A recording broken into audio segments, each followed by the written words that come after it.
Ginagalang ni Pangulong Ferdinand R. Marcos Jr. ang desisyon ni Senador Amy Marcos na tumakbong independent sa 2025 midterm elections. Tiniyak din ng Pangulo na suportado pa rin ng partido at administrasyon ang kanyang ate. Yan ang ulat ni Alan Francisco. Yep, that's fine. That happens. I've run as an independent myself many times. And so that is her choice. Tugon yan ni Pangulong Ferdinand R. Marcos Jr. sa ambush interview ng media sa Tarlac. Kung ano ang kanyang reaksyon na ang kanyang kapatid na si Senadora Amy Marcos ay tatakbo bilang independent sa midterm elections. Ayon kay Pangulong Marcos, maging siya noon ay tumakbo rin bilang isang independent candidate. I suppose it gives her a little bit more scope and freedom to make her own schedule and to campaign in the way that she would like to do. Gayunman, sabi ng Pangulo na natiling nakasuporta sa kanyang ate ang kanyang partido. But, you know, the Alianza is still behind her. We are still continuing to support her. And if down the road she chooses to join us in our campaign sorties, she is of course very welcome. Para naman kay Senadora Amy Marcos, may tuturing na sakripisyo ang kanyang ginawa dahil nais niyang maging tulay ng bawat kampo tungo sa pagkakaisa.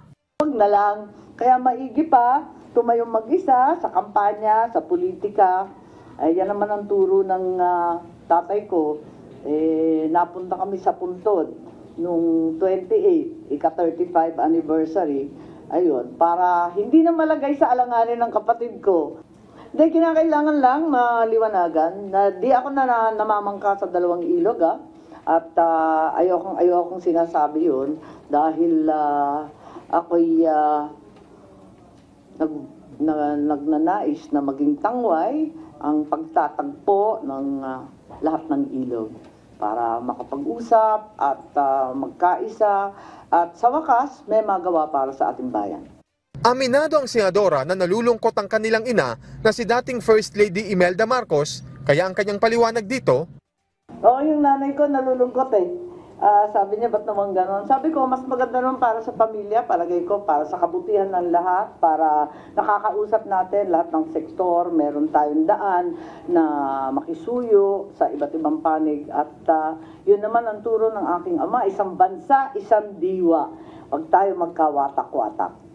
Tinabla rin na Senador Amy ang mga aligasngas na maglalaban umano ang kanilang mga anak ni Pangulong Marcos sa politika.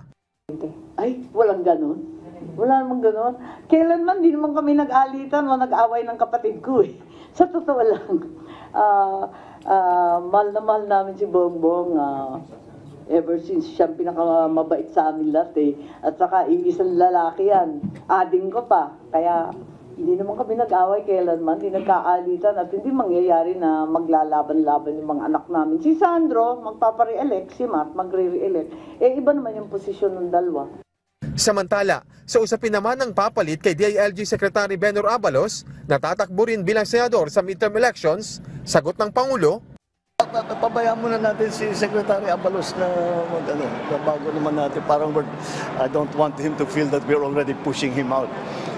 Since considering his president that he's done such a good job as DILG. So when he will file, we will also announce his replacement. Pero sir, ilan yung nasa shortlist? I'm sorry? Ilan po yung nasa shortlist ng papalit? Kakaunti lang. Kakaunti lang. Now there are 2. Alan Francisco, para sa Pambansang TV, sa Bagong Pilipinas.